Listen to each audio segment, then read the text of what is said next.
लूका रचित सुसमाचार 15वीं अध्याय को ध्यान करें। इस अध्याय में 32 वचन लिखा गया है। इस 32 वचनों में लिखा हुआ आख्यान ये है कि पहला और दूसरा वचनों में यीशु मसीह चुंगी लेने वाले और पापियों के साथ रहते समय फरीसी और शास्त्री लोग कुड़कुड़ाना लगते थे। तो उस समय यीशु मसीह 3 दृष्टांत वहाँ उपदेश किए थे। उस 3 दृष्टांतों के द्वारा शास्त्री और फरीसी ग्रहण ये करना है कि मन फिराए हुए व्यक्तियों ने वापस मिलना, खो लिए के बाद में फिर वापस मिलना, उन लोगों की मूल्य जानना है कहकर उन्होंने बताए थे। उस 3 दृष्टांतों में पहला, एक चरवाहा को 100 भेड़ें हैं, तो उसमें एक भेड़ भटक गया था, तो वो खोजते खोजते वापस लेकर आ लिया है। दूसरी दृष्टांत, 10 सिक्के की एक स्त्री उस 10 सिक्कों में से एक सिक्के को खो ली थी। अपनी सारी घर को सफाई करके ढूंढ ढूंढ के उसको पा ली थी। तीसरा, 2 पुत्र रहने वाला एक पिता अपना छोटा पुत्र अपनी सारी संपत्ति लेकर चला गया था और पूरा नष्ट हुए के बाद में मन फिराकर बुद्धि पाकर वापस आए के समय उसकी पिता बहुत खुश होकर, संतुष्ट होकर उसके निमित्त एक महान बोझ रखकर उसको नया वस्त्र और अंगूठा पहनाकर सिंहासन में बिठाकर बहुत बड़ा बोझ भंडारा करवाया था। तो इसको उसके बड़ा पुत्र देखते ही वो नाराज़ हो गया था पिता के ऊपर। ये पूरे बातें इस अध्याय में बताया गया है। इस अध्याय को हम लोग ध्यान करते वक्त यहूदी लोगों को इस अध्याय सेट होता है कहकर हम लोग जान सकते हैं। सुलेमान राजा ने मंदिर का प्रतिष्ठित करते वक्त इतिहास के ग्रंथ में एक प्रार्थना किया था। क्या आप जानते हैं कि क्या कहकर प्रार्थना किया है?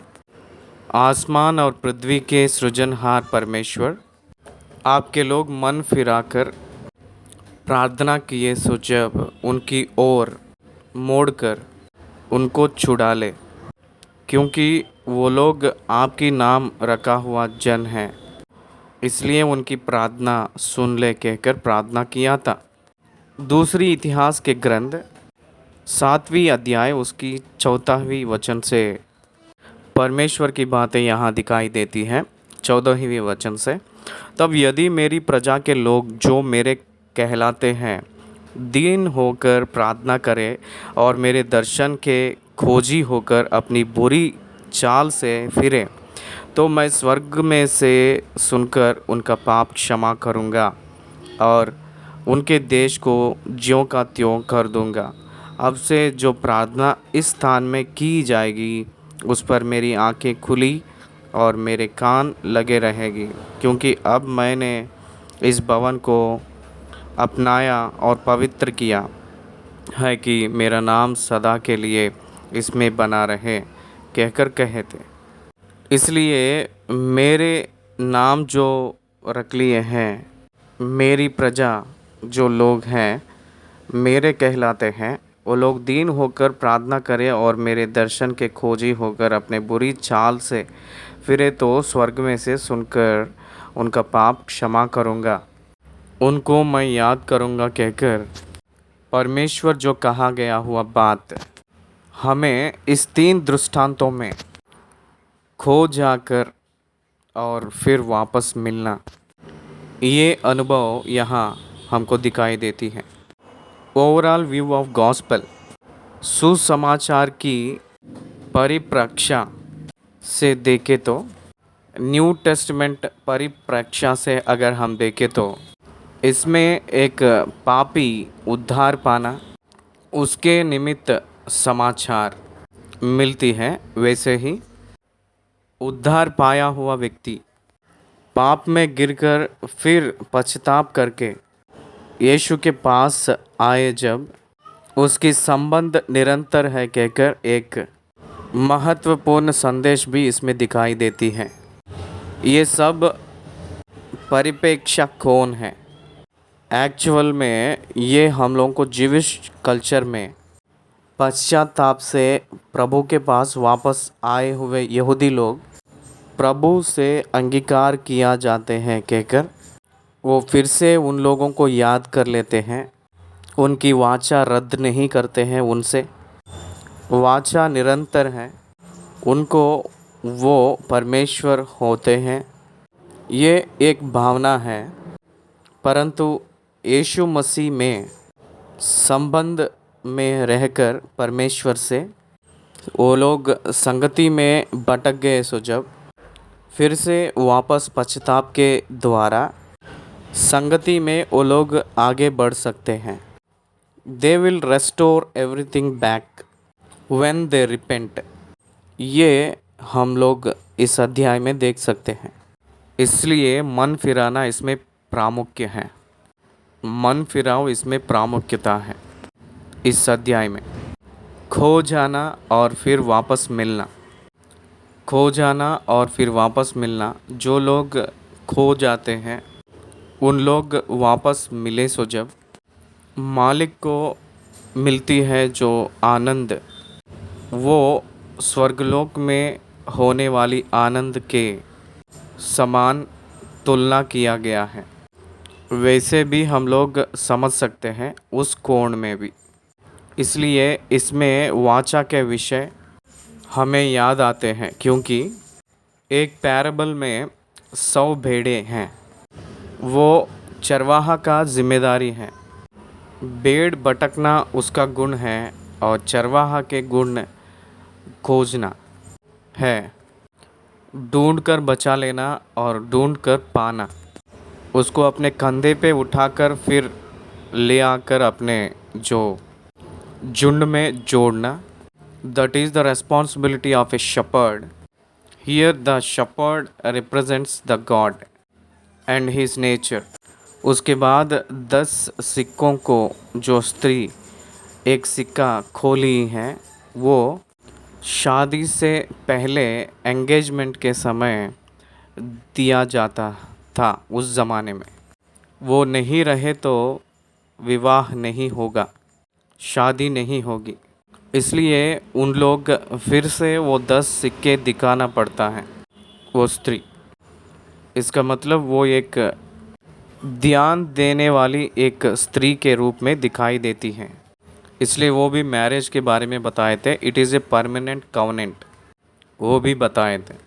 उसके बाद 2 पुत्रों में से एक भटक गया है कहते वक्त पिता और बेटा का संबंध कभी भी नहीं टूटती है, नहीं ख़त्म होती है कहकर संबंध नहीं कटती है, लेकिन संगति ही खो गया है कहकर। इसलिए fellowship can be restored back. वो लोग वापस मुड़कर अपने संगति को फिर से पुनः प्रारंभ कर सकते हैं।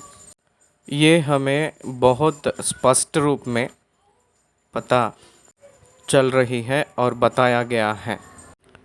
तो आइए मैं वचन के बाद वचन पढ़ के आपको सुनाऊंगा, सावधानी से ध्यान करें। देखिए, सब चुंगी लेने वाले और पापी उसके पास आया करते थे ताकि उसके सुने, पर फरीसी और शास्त्री कुड़कुड़ा कर कहने लगे, यह तो पापियों से मिलता है और उसके साथ खाता भी है। शास्त्री और फरीसी कुड़कुड़ाए थे। सामाजिक अंतर, सोशलॉजिकल डिफरेंसेस यहाँ हम देख रहे हैं। सामाजिक तौर अंतर, भेदभाव। उस ज़माने में शास्त्री और फरीसी लोग वही लोग पवित्र है कहकर वो लोग सोचते थे। धर्मी तौर से वो लोग पवित्र कहकर सोचते थे। They feel that they are unique and special in the sight of God. उन लोग अपने धर्म के वजह से बहुत अति राज ना करते करते वो लोग कपटी के जीवन जीते थे। परंतु चुंगी लेने वाले और पापियों ने उनकी उपदेश सुनने के लिए आते थे। चुंगी लेने वाले का मतलब टैक्स कलेक्टर्स, इन्हीं लोगों को पापियों कहकर बुलाते थे। देखिए कितना डेलिबरेटेडली मनुष्यों को पकड़कर कितना ओपनली पापियों कहकर बुला रहे हैं। क्या आप जान रहे हैं? पापियों कहकर डायरेक्टली बुला रहे हैं। पापी के मनुष्यों के बीच में रहने के लिए ये व्यक्ति गया है कहकर यीशु मसीह को कुड़कुड़ाए हुए संदर्भ भी बहुत हैं।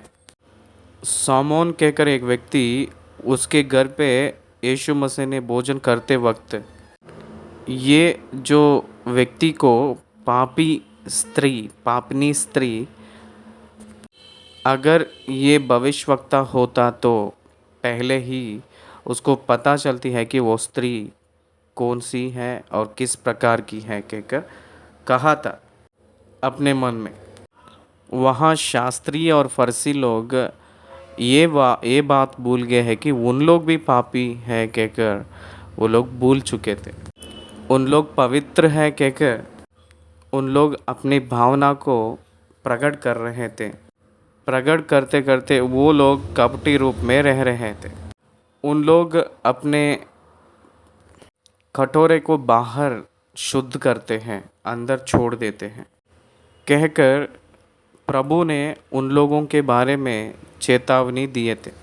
उन लोग चूना डाला हुआ कब्र के समान हैं, बाहर तो दिखने में बहुत खूबसूरती के रूप में सजावट किए जैसे दिखते हैं, अंदर भयंकर रूप की बुराई से और व्यर्थ रूप चीज़ों से भरे हुए लोग होते हैं।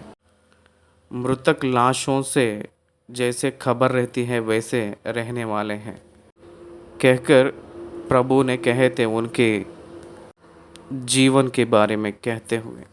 इसलिए शास्त्री और फरीसी नित्य यीशु मसीह से एनकाउंटर होते हुए उनको नित्य परीक्षा देते हुए और उनकी ओर से डांट खाते रहते थे। प्रभु ने पापियों को प्यार कर रहा है। लूका रचित सुसमाचार 19 का अध्याय 10 आयत में, क्योंकि मनुष्य का पुत्र खोए हुओं को ढूंढने और उसका उद्धार करने आया है कहकर यीशु मसीह इस दुनिया में आए हैं कहकर कहते हैं। पौलुस ने तीमुथियुस को लिखते वक्त पापियों को उद्धार देने के लिए यीशु मसीह इस दुनिया में जो आए हैं कहकर जो समाचार यकीन करने की योग्य है और पूर्ण अंगीकार किया हुआ है कहकर कहते हैं। पापियों को बचाने के लिए आए हैं, वो पापियों को बचाने के लिए आए हैं, क्षमा करने के लिए आए हैं, पाप में से पापियों को छुड़ाने के लिए आए हैं। पापियों को संहार करने के लिए नहीं आए हैं। पहली आगमन में पापियों को पाप में से छुड़ाने के लिए आए हैं।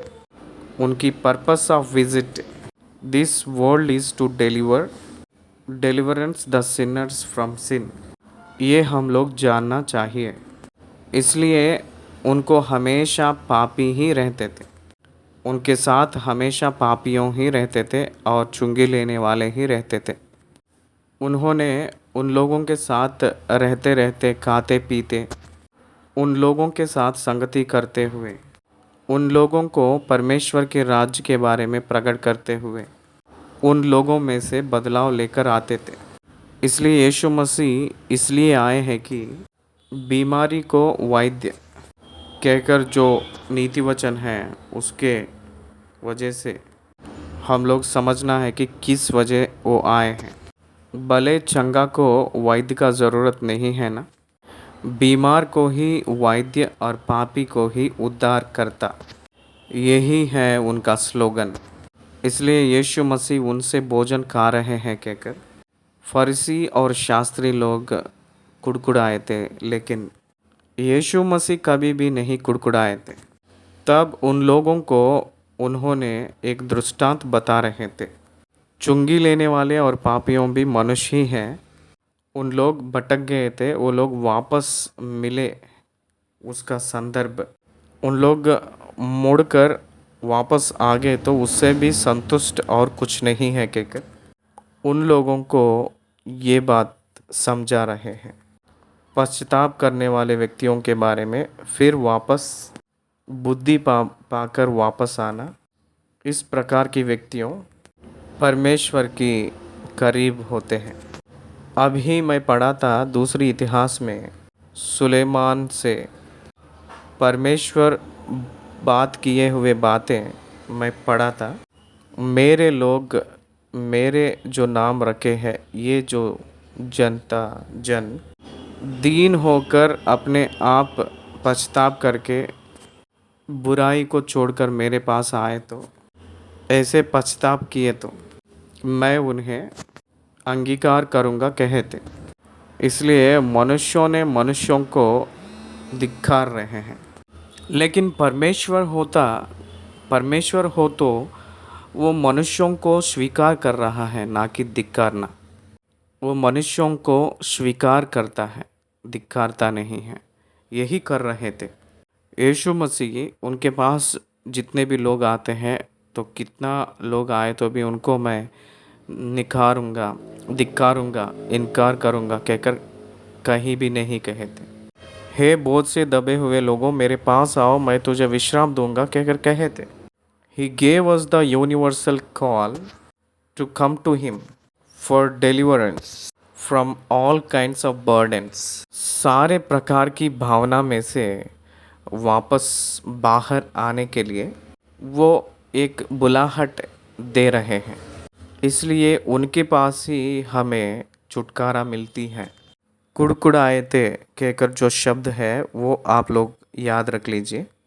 कुड़कुड़ाना, परमेश्वर के ऊपर कुड़कुड़ाना, उनकी एक्सपेक्टेशन, उनकी जागरूकता जब भटक गया था, उन लोग परमेश्वर के ऊपर कुड़कुड़ा रहे थे, बुड़बुड़ा रहे थे। इज़राइलियों ने हमें जंगल की यात्रा में ऐसे ही भोजन के लिए कुड़कुड़ाए थे और पानी के लिए उन लोग कुड़कुड़ाए थे। देखिए, कुड़कुड़ाना बहुत गौर परमेश्वर की ओर से देखा जाएगा तो ये बहुत गलत है। कुड़कुड़ाना एक पाप के समान है, गौर पाप है। हम लोग भी कई कई संदर्भ में परमेश्वर को ना जानकर कुड़कुड़ाने वाले होते हैं। हम लोग अपने आप को ठीक कर लेना चाहिए। आइए आगे बढ़े। 3री वचन से लेकर 7वीं वचन तक पढ़कर आपको विवरण दूंगा। तब उसने उनसे यह दृष्टांत कहा, तुम में से कौन है जिसकी 100 भेड़ें हो और उनमें से एक को जाए तो 99 को जंगल में छोड़कर उस खोई हुई को जब तक मिल ना जाए खोजता ना रहे, और जब मिल जाती है तब वह बड़े आनंद से उसे कंधे पर उठा लेता है और घर में आकर मित्रों और पड़ोसियों को इकट्ठा करके कहता है, मेरे साथ आनंद करो, क्योंकि मेरी खोई हुई भेड़ मिल गई है। मैं तुमसे कहता हूँ कि इसी रीति से एक मन फिराने वाले पापी के विषय में भी स्वर्ग में इतना ही आनंद होगा जितना कि 99 ऐसे धर्मियों के विषय नहीं होता जिन्हें मन फिराने की आवश्यकता नहीं। मत्ती रचित सुसमाचार 18वीं अध्याय 11 वचन से लेकर यही बातें हमें दिखाई देती हैं। मत्ती 18 का 11 से लेकर। वैसे ही लूका रचित सुसमाचार 19वीं अध्याय में जक्कई के आख्यान में खोए हुओं को ढूंढने और उनकी उद्धार करने प्रभु ने आए हैं कहकर हमें दिखाई देती हैं। अब जो पढ़ा गया हुआ वचन की भाग में, किसी को 100 भेड़ें हो तो उनमें से एक खो जाए तो 99 को छोड़ देता है वो। इसका मतलब ज़रूरत नहीं है जो मन फिराव का ज़रूरत नहीं है सो लोग हैं वे। मन फिराव का ज़रूरत नहीं है सो लोग 99 उन लोगों से भी, जो धर्मी लोगों से भी नाश होने वाला एक पापी उद्धार पाना स्वर्गलोक में एक महान संतुष्ट की कारण होती है। इसमें हम लोग समझना क्या है, को लिए हुए व्यक्ति के दुख। देखिए परमेश्वर एक पापी के विषय में किस रीति से वो सोच विचार कर रहे हैं। वो दुखित हो रहा था और वो खोजने के लिए तैयार है। वो 99 को छोड़कर, पवित्र लोग 99 को छोड़कर खोया हुआ पापी को कोसते हुए जा रहा था।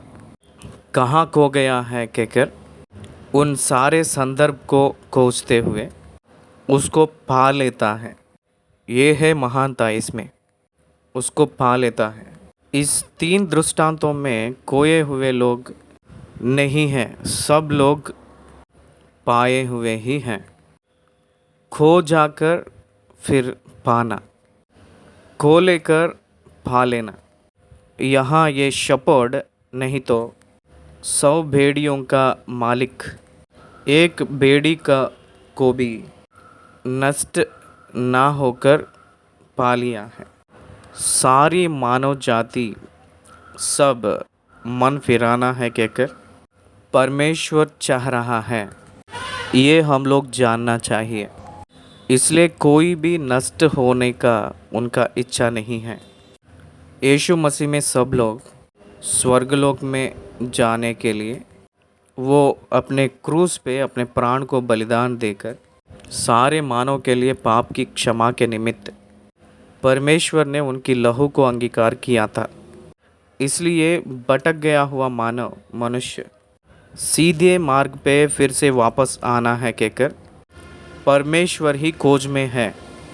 क्या आप समझ रहे हैं? यहाँ भेड़ों के मालिक और उस 10 सिक्कों की मालकिन, वैसे ही दोनों पुत्रों का पिता भी परमेश्वर को हमें याद दिलाते हैं। परमेश्वर को हमें याद दिलाते हैं क्योंकि जो खो गया हुआ भेड़ और खोया हुआ सिक्का और भटका हुआ पुत्र एक भटके हुए पापी को एग्जाम्पल है, तो भेड़ों का मालिक उस 10 सिक्कों की मालकिन और दोनों पुत्रों के पिता परमेश्वर का तुलने में एग्जाम्पल में हमें दिखाई देते हैं। वो अपना भेड़ पाए सो जब खुशी से उसको अपने कंधे पे डाल लेता है, कंधे पर उठा लेता है। देखिए तब तक वो भेड़ घायल हुआ होगा, नहीं तो वो अंधेरे में डर के नाते रही होगी, नहीं तो बहुत घबराहट में रही होगी। वो अपने मालिक का आवाज़ सुनती है। अपनी मालिक का आवाज़ सुनते ही उसको एक हिम्मत आती है। मालिक अपने आवाज़ उठाकर उसको नाम उठाकर बुलाते ही उसका नाम उठाकर वो बुलाकर उसको बचाता है। उन दोनों का रिलेशनशिप इज़ परमानेंट, वाचा निरंतर रहने वाली है। पापियों के विषय में न्यू टेस्टमेंट टाइम अप्लाई कर लेंगे तो परमेश्वर के पास आकर फिर से जो गिर गए हुए सो लोग, एक बार भेड़ के समान बदलकर गिर गए हुए लोग, पाप में गिरकर भटक कर अलग होकर ऐसे मनुष्य फिर से उन लोगों को वापस पा ले रहा है। इसलिए एक पापी मिलना, वापस मिलना, उसी के बारे में बात कर रहा है। क्योंकि वो मर गया था फिर मिल गया कहकर कहता है, मेरा पुत्र मर गया फिर जी गया, खो गया फिर मिल गया कहकर कहता है पिता ने। इसलिए यहाँ भी वही है। भेड़ खो गए सो जब, वो तो मर गया के हिसाब में, मरा हुआ हिसाब में आती है, लेकिन वो आश्चर्य रूप में मिले सो जब कंधे में उठा लिया है। उसको घर वापस लेकर आया था। दोस्तों से कहा था मेरे साथ मगन हो, आनंद हो, कहा था। मेरी भेड़ भटक गया था, वो मिल गया। मित्रों और पड़ोसियों को इकट्ठा करके कहता है कि मेरे साथ आनंद करो क्योंकि मेरा भेड़ खोई हुई मिल गई है। परमेश्वर भटक गए हुए लोग जो मिलते हैं वापस मुड़कर उनके पास आते हैं। उस व्यक्ति के विषय में जो आनंद होता है वो बहुत महान होता है। उसके बाद 8वीं वचन से 10वीं वचन तक पढ़ रहा हूँ। 8वीं वचन, यह कौन ऐसी स्त्री होगी जिसके पास 10 सिक्के हों और उनमें से एक खो जाए तो वह दिया जलाकर और घर जाड़ बुहार कर जब तक मिल ना जाए जी लगा कर खोजती ना रहे, और जब मिल जाता है तो वह अपनी सखियों और पड़ोसनियों को इकट्ठा करके कहती है मेरे साथ आनंद करो क्योंकि मेरा खोया हुआ सिक्का मिल गया है। मैं तुमसे कहता हूँ कि इसी रीति से एक मन फिराने वाले पापी के विषय में परमेश्वर के स्वर्गदूत के सामने आनंद होता है। 7वीं वचन में ऊपर की दृष्टांत में स्वर्गलोक में आनंद होती है कहकर कहा है। स्वर्ग में इतनी आनंद होगा कहकर कहे थे, लेकिन यहाँ आते ही स्वर्गदूतों के सामने आनंद, परमेश्वर के स्वर्गदूत के सामने आनंद होता है कहकर कह रहा है। यहाँ 10 सिक्के विवाह को दर्शाती है। एक स्त्री जूविश वुमेन को एंगेजमेंट में ये 10 सिक्के देते हैं। इन 10 सिक्कों को विवाह के समय प्रेजेंट करना है, उसको बहुत सावधानी से बचा कर रखना है। वैसे 10 सिक्के है वे। मैंने कुछ ट्राइबल लोगों के पास ये कल्चर देखा था। उसके बाद हिंदूस में भी कुछ बहन लोग गोल्ड से बनाया गया है हुआ राउंड सिक्के एक लाइन पे कंधे पे एक हार के समान किया हुआ रखना मैं देखा था। ये 10 सिक्के एंगेजमेंट का एक चिन्ह है। विवाह के लिए जो एंगेजमेंट में प्रदान किया गया हुआ स्त्री में याद के लिए है, उसके निमित्त दिए हुए हैं। शादी के समय उसको प्रेजेंट करना ही चाहिए। उस समय उस 10 सिक्कों में एक खो गया है, ऐसे खोए हुए तो नहीं हो पाएगा। 10वां वाला भी बहुत ज़रूरी है।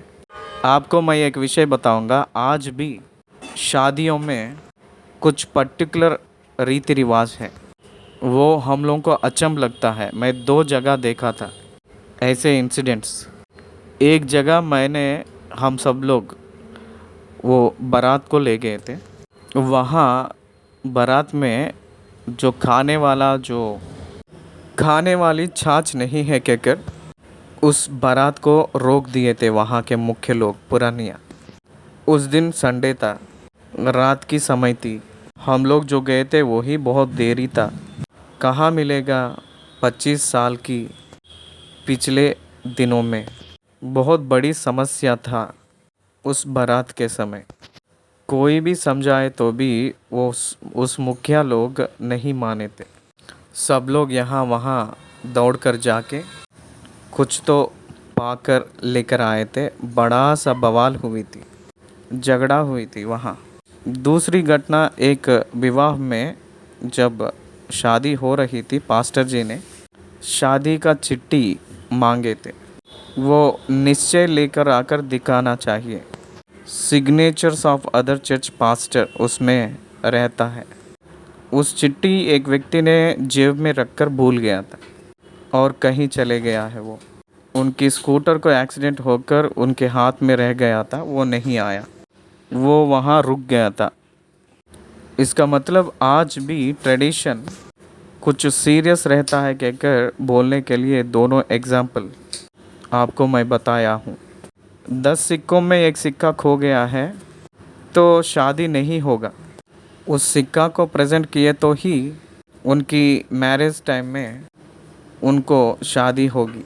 इसलिए उन्होंने जो खो गया हुआ सिक्के के बारे में बहुत दुखित होकर क्या की थी, दिया जलाकर कहकर लिखा है। दिया जलाई थी, घर झाड़ बुहार कर, जब तक मिला ना जाए जी लगाकर कोसती रही थी। दिया हमेशा वचन को चिन्ह दिखाती है, वचन को दर्शाती है। झाड़ बुहारना वो शुद्धता का एक चिन्ह है। वचन से अपने हृदय को शुद्ध किए तो कहीं भी अपने जीवन में भटकना और गिर जाना रहे तो बहुत ध्यान से उसको खोज कर हम ठीक कर लेना चाहिए, सही करना चाहिए। जब वो मिल गया था, जब वो मिल जाती है तो वो अपने सखियों और पड़ोसनियों को इकट्ठा करके कहती है कि मेरे साथ आनंद करो कहकर कह रही है। जब भी हो हम लोग खो लेते हैं, वो मिल जाती है तो हम लोग दूसरों से बताकर संतुष्ट होते हैं, आनंद रहते हैं। ये बहुत आनंदित का बात है। मेरे घर पे मेरे दीदी के एक महंगी हार खो गया था। उन लोग एक प्रांत को छोड़कर दूसरे प्रांत को नौकरी के वजह से ट्रांसफ़र हुए थे। उसके बाद वहाँ 4 साल नौकरी किए थे। उसके बाद वहाँ ट्रांसफ़र होकर रिटायर होकर और एक जगह पे आए थे। वहाँ 2 साल हो गया था। लमसम 5-6 साल हो गया था वो हार घूम के। उस सोने का हार खो जाकर 5-6 साल हो चुकी थी। बहुत महंगी थी, लाखों रुपया का मूल्य था। परंतु वो हार खटिया के एक सीक्रेट जगह पे वो अटक के रह गया था। 6 साल बीत गए के बाद में वो हार बाहर निकली है। मेरी बहन कितनी संतुष्ट हुई थी। वो जो मेरा हार खो ली हूँ वो मिल गई है, मेरे साथ आप भी खुश हो जाइए कहकर कही थी। खो गया हुआ मिलना हमेशा आनंद ही है। उसके बारे में वो बहुत से ढूंढे थे उन लोगों ने। देखिए यहाँ ये स्त्री भी वो जो सिक्का जब तक मिले ना तब तक खोजती रही। हियाव ना छोड़कर खोजती खोजती गई, हियाव ना छोड़कर खोजी थी। उसके बाद वहाँ प्रभु ये कह रहे हैं कि मन फिराने वाले पापी के विषय में परमेश्वर के स्वर्गदूत के सामने आनंद होता है। स्वर्ग में एक पापी उद्धार पाए सो जब आनंद होती है। इसलिए एक पापी के उद्धार परमेश्वर को कितना प्रामुख्यता होती है, उनके राज्य में वो कितना ज़रूरी है, कितना आनंदित की चीज़ है, प्रभु ने बता रहे हैं। उसके बाद 11वें वचन से लेकर 32 वचन तक तीसरी दृष्टांत है।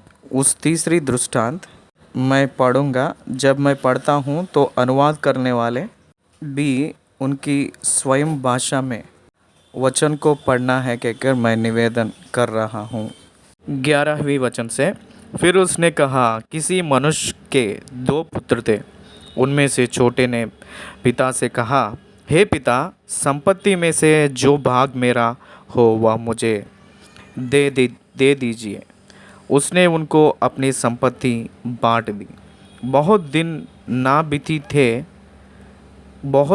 बीते थे कि छोटा पुत्र सब कुछ इकट्ठा करके दूर देश को चला गया और वहाँ कुकर्म में अपनी संपत्ति उड़ा दी।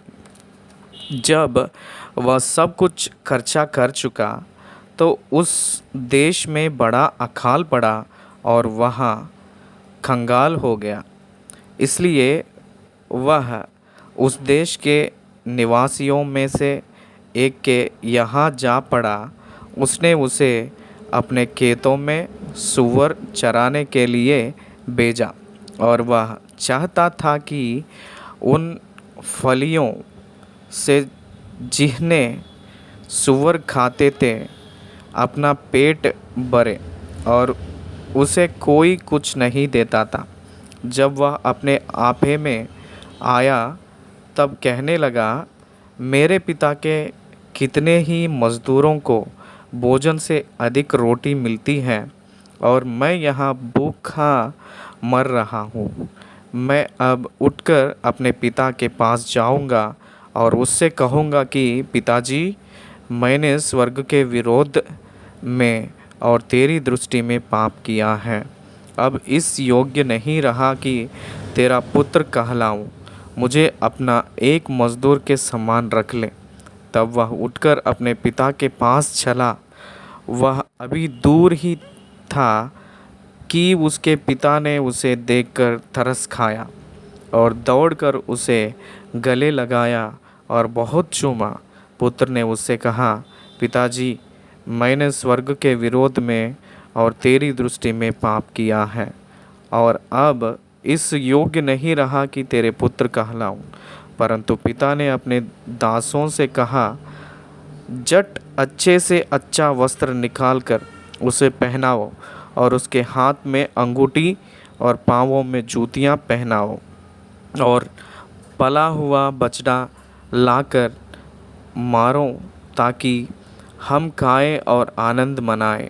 क्योंकि मेरा यह पुत्र मर गया था फिर जी गया, खो गया था अब मिल गया है। और वे आनंद करने लगे। परंतु उसका जेठा पुत्र खेत में था। जब वह आते हुए घर के निकट पहुंचा तो उसने गाने बजाने और नाचने का शब्द सुना। अतः उसने एक दास को बुलाकर पूछा, यह क्या हो रहा है?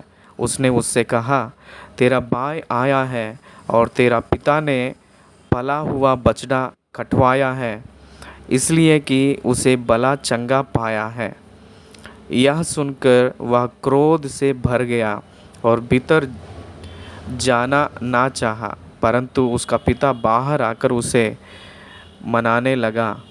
उसने पिता को उत्तर दिया, देख, मैं इतने वर्ष से तेरी सेवा कर रहा हूँ और कभी भी तेरी आज्ञा नहीं टाली, तो भी तूने मुझे कभी एक बकरी का बच्चा भी ना दिया कि मैं अपने मित्रों के साथ आनंद करता। परंतु जब तेरा यह पुत्र, जिसने तेरी संपत्ति वेश्याओं में उड़ा दी है, आया तो उसके लिए तूने पला हुआ बछड़ा कटवाया। उसने उससे कहा, पुत्र, तू सर्वदा मेरे साथ है और जो कुछ मेरा है वह सब तेरा ही है। परंतु अब आनंद करना और मगन होना चाहिए, क्योंकि यह तेरा भाई मर गया था फिर जी गया, खो गया था अब मिल गया है। 11वें वचन से 32 वचन तक मैं तेलुगु भाषा में पढ़ा हूँ। आप सभी लोग अनुवाद करने वाले जितने भी हैं, अपने अपने भाषाओं में आप लोग भी पढ़कर अनुवाद करिए। आप पढ़े के बाद में ही इस अर्थ को बताने के लिए मैं चाह रहा हूँ, जितने भी अनुवाद करने वाले। फिर उसने कहा, किसी मनुष्य के 2 पुत्र थे, क्या आप लोग ध्यान दिए हैं? पुत्र ने जो संपत्ति उसका हिस्सा था वो मांगा था, उसकी भाग को पिता ने दे दिया, संपत्ति बांट दी, उसकी संपत्ति को वो बांट दिया। आपको एक कानून है, उस कानून में खुद की संपत्ति कोई भी किसी को भी दे सकता है, अपनी स्वयं संपत्ति उसकी मर्जी है। परंतु मेरा हिस्सा कहकर जब वो मांगा था तो वो पीढ़ियों से आने वाली संपत्ति हो सकती है। पीढ़ियों से आने वाली संपत्ति कहकर अर्थ है, पीढ़ियों से आने वाली संपत्ति में जो परिवार में रहने वाले लड़के लोगों को हक रहती है। इसलिए पीढ़ियों से आ रहा है आने वाली जो संपत्ति, पिता जो संपत्ति कमाया है उसमें से हिस्सा। आप ध्यान दिए हैं या नहीं हैं?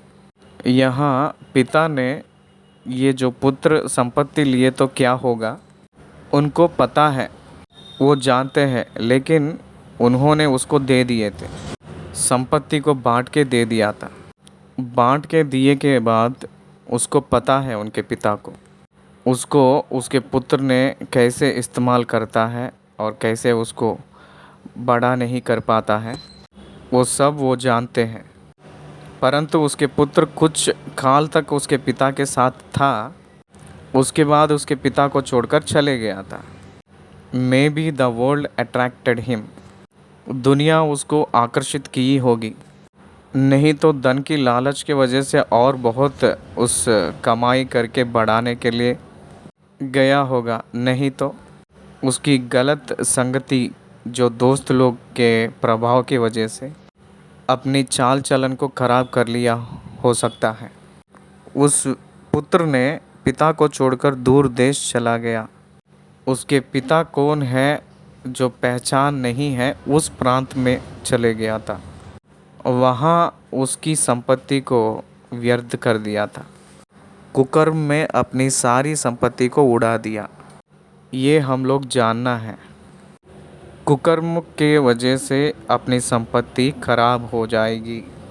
कुकर्मी के वजह से अपनी अपॉर्चुनिटीज़ खो लेते हैं। कुकर्म के वजह से अपने पास जो है वो पूरा नाश हो जाएगा। इसलिए धनवन के जैसा जो गया था वो वापस गरीब के कंगाल के जैसा वापस आया है। जब वो कंगाल के जैसा बदल गया था तो उसके सारे दोस्त लोग छोड़कर चले गए थे। अकेलापन हो गया था, अकेला हो गया है। खाने के लिए भी उसके पास नहीं था, उसके पास संपत्ति भी नहीं थी। आखिरी में अपने हाथों के कामों के ऊपर निर्भर होने के लिए कहीं भी काम मिलेगा कहकर किसी काम में ज्वाइन होने के लिए देखे तो उस प्रांत में केवल सुअरों को चराने का काम को छोड़कर और कुछ नहीं है। उस प्रांत में सुअरों को चराने के लिए एक मालिक के पास काम के जैसा, एक काम वाले के जैसा, मज़दूर के जैसा ज्वाइन होकर आखिरी में सुअरों को खाने वाली सुअर जो खाती है उस फलियों को खाकर अपने पेट को भरने के लिए वो मान लिया था, इच्छा रखा था, लेकिन वो वाला मौका भी उसको नहीं मिली थी। वहाँ उस पुत्र ने अपने घर को याद कर लिया था। इसलिए अगर हम लोग यहाँ ध्यान दें तो एक पापी उद्धार पाए के बाद फिर से वापस गिर गए तो प्रभु के पास जो रहता है आनंद, संतोष, शांति और समाधान और समृद्धि याद आती है। इसलिए परमेश्वर समृद्धि के रूप में देने वाला है, समृद्धि से आनंदित करने वाला है। उस प्रकार की परमेश्वर को धन की लालच के वजह से छोड़े हुए ये जो पुत्र खराब हुआ है, ये जो पुत्र वापस बुद्धि में आ रहा था। इसलिए इस रात को जो परमेश्वर की वचन से दूर हो गए हुए हर एक व्यक्ति को, परमेश्वर से दूर हो गए हुए लोगों को, परमेश्वर की आश्रय ना होकर अपने स्वयं बुद्धि को इस्तेमाल करके दूर होकर जो खराब हो गए हुए लोगों को परमेश्वर की वचन एक संदेश दे रही है। Come back with repentance, come back with repentance, मन फिराकर वापस आने के लिए कह रहा है, बुला रहा है। Remember your father's house, remember the richness of your father again. इसलिए उस व्यक्ति अपने पिता के घर को याद किए सो जब remember the richness of your father again, इसलिए उस व्यक्ति ने अपने पिता को याद किए के बाद में कंसोल हुआ था, उसको आदर मिला था। परंतु उसकी भावना ये था कि मैं पुत्र कहकर बुलवाने के लिए योग्य नहीं हूँ, इसलिए उसके काम वालों में से एक जैसा मुझे मज़दूर के समान रख ले कहकर पूछने के लिए जा रहा था। I am not worthy, that is real repentance. The real repentance never aspects right. किसी रीति का हक को वो नहीं चाहता है। रिपेंटेंस ने अनुग्रह को पाने वाला हक को क्यों मांगता है?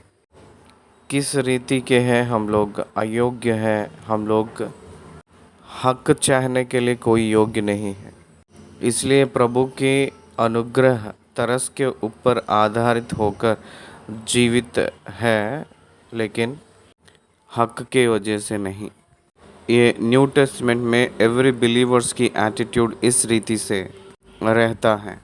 हम लोग अल्प लोग हैं, योग्य नहीं हैं, सारी बाधाएं यहूदियों का ही है, लेकिन यीशु मसीह में वो सब अप्लाई होकर हमको पिता कहकर बुलाने के लिए हो पाया है। इसलिए हम लोग एक बार उद्धार पाकर एक बार हम लोग फिर से पाप में गिरे तो तुरंत पश्चाताप होना हम सीखना है। बुद्धि आना चाहिए। बुद्धि कब आई थी? पिता जब याद आया था उस समय बुद्धि आई थी। Remember your father's house and their abundance in your father's house. परमेश्वर में जो समृद्धि है उसको एक बार याद कर लो। हे प्रभु मैं पापी हूँ, मुझे क्षमा कर। हे प्रभु मैं पापी हूँ, मुझे क्षमा कर। मुझे फिर से आपके घर पे स्थान दे दीजिए कहकर प्रार्थना करके उसी एटीट्यूड से आप वापस आना है। परंतु उस पुत्र ने ऐसे प्रार्थना किया था, विनती मांग रहा था, हे पिता मैं आपके विरुद्ध और स्वर्ग के विरुद्ध पाप किया हूँ।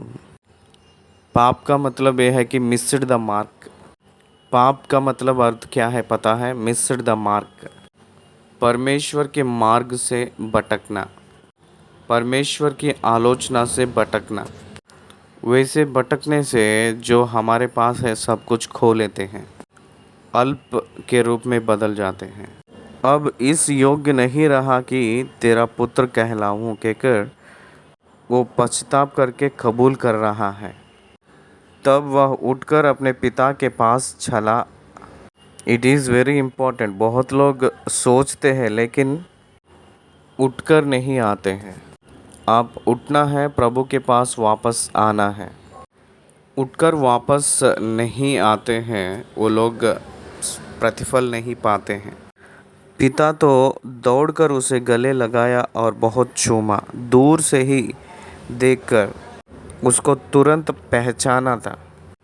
आप कितना भी दूर चले जाए लेकिन परमेश्वर आपकी पिता कभी भी भूलेगा नहीं। मेरे भेड़ों को मैं जानता हूँ कहकर कहता है यूहन्ना 10 में। इसलिए वो कभी भी छोड़ता नहीं, कभी भी भूलता नहीं। वो हमें लिए दौड़कर उतर कर आता है।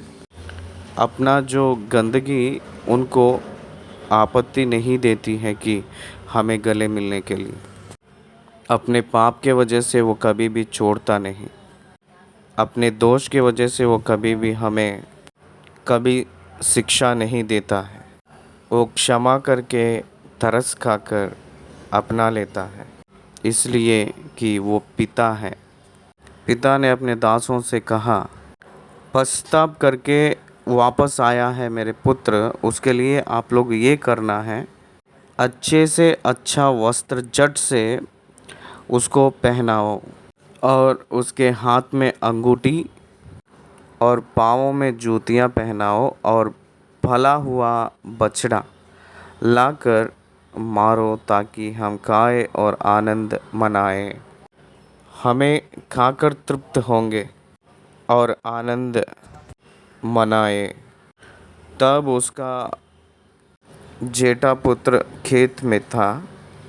बहुत संतुष्ट होकर पूरे घर पे धूम मच रही थी। जेठा पुत्र वापस खेत में से वापस आते वक्त गाने बजाने और नाचने का शब्द सुनाई दे रही थी। जेठा पुत्र अपने पिता से नाराज़ हो गया था।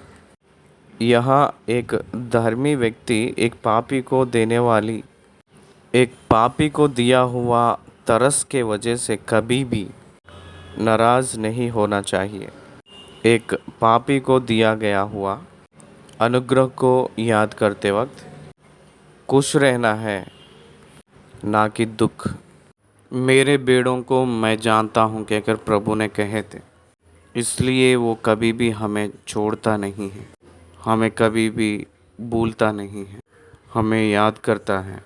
वो हमें हमें पाने के लिए उतर कर आता है। इस्राएल ने जेठा पुत्र और छोटा पापी होकर जो भटक गया था, अन्य व्यक्ति को और हमें एक एग्जाम्पल में, रिप्रेजेंटेशन में दिखाई देते हैं। क्योंकि जेठा पुत्र हमेशा परमेश्वर से ही है, छोटा हमेशा परमेश्वर से दूर ही है। पश्चाताप करके वापस आए सो जब जेठे पुत्र के साथ एक समांतर सिंहासन उसके पिता ने दिए थे, वैसे ही अन्य लोग हमें तो भी इजरायलियों के साथ राज्य को राज देने के लिए वो चाह रहा है। परंतु वो ये कहते, देखिए उसके जेठे पुत्र जब घर के निकट पहुंचा तो उसने गाने बजाने और नाचने का शब्द सुना। अतः उसने एक दास को बुलाकर पूछा, यह क्या हो रहा है? उसने उसे कहा, तेरा भाई आया है और तेरे पिता ने पला हुआ बछड़ा कटवाया है, इसलिए कि उसे भला चंगा पाया है। तो ये सुनकर वो क्रोध से भर गया था, तो भीतर जाना नहीं चाहा। परंतु उसके पिता बाहर आकर उससे मनाने लगा। तब उसने पिता को उत्तर दिया, देख मैं इतनी वर्ष से तेरी सेवा कर रहा हूँ और कभी भी तेरी आज्ञा नहीं टाली, तो भी तूने मुझे कभी एक बकरी का बच्चा भी ना दिया कि मैं अपने मित्रों के साथ आनंद करता। परंतु जब तेरा यह पुत्र जिसने तेरी संपत्ति वेश्याओं में उड़ा दी है आया, तो उसके लिए तूने पला हुआ बछड़ा कटवाया। तब प्रभु ने कह रहे थे, जो कुछ मेरा है वह सब तेरा ही है। वादाएं जो भी है वो पूरा इजरायलियों का ही है। इजरायलियों को परमेश्वर फिर से उनके घर पे बुला लिया। वो लोग नाराज़ होकर बाहर रहे जैसे दिखाई दे रहे हैं इस समय।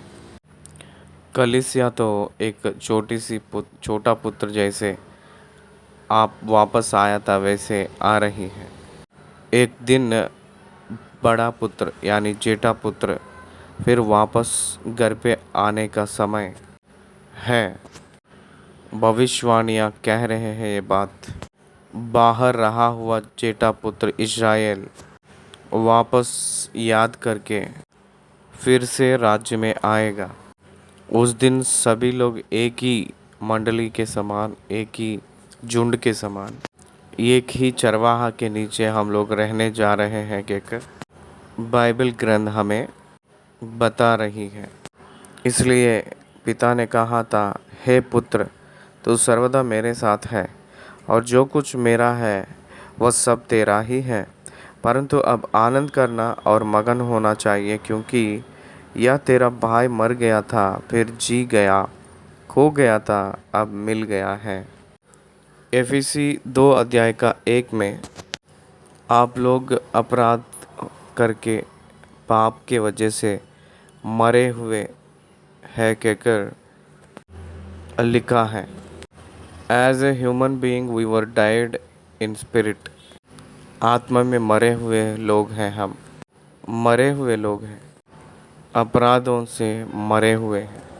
इस प्रकार के हम लोग को यीशु मसीह फिर से हम लोगों को जिलाकर, यीशु मसीह के द्वारा हम लोगों को फिर से जिला दिया है, रीजनरेशन दिया था। इसलिए ये 3 कोण, एक यहूदी का कोण, दूसरा कलीसिया के कोण में हम लोग उद्धार पाकर, संगति को खोकर, फिर वापस मुड़कर आए हुए लोग इसमें दिखाई दे रही हैं। वैसे ही पापी का मनुष्य उद्धार पाए हुए कोण हमको दिखाई दे रही है। ओवरऑल से हम देखें तो स्वर्गलोक में मन फिराए हुए इस छोटे पुत्र के बारे में आनंद अत्यधिक में है, अत्यधिक में रहेगी। मन फिराए हुए पापी के विषय में स्वर्गलोक में महान आनंद होता है कि ये जो पिता के घर पुत्र वापस आए के बाद कितनी जश्न आनंद नाट्य वहाँ हो रहा है, हमें एक सुंदर उदाहरण के रूप में हमको बताया जा रहा है। इसलिए इस अध्याय में हम लोग 32 आयत में जो खो गए हैं उसको ढूंढकर फिर वापस कमा कर आनंद होने वाला एक मालिक को देख रहे हैं।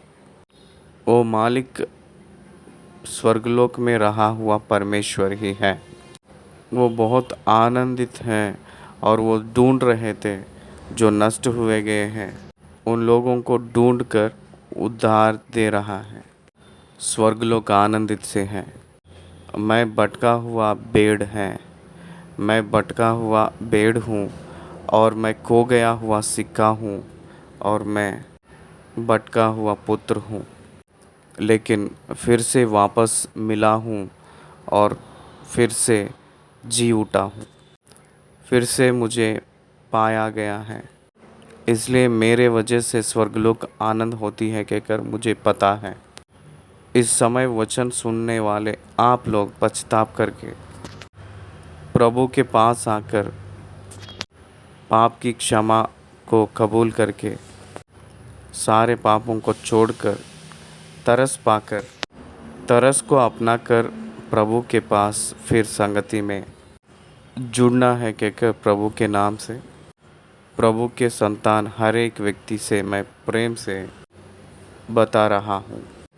इस अध्याय यहाँ हम लोग ख़त्म कर रहे हैं। परमेश्वर की महिमा हो।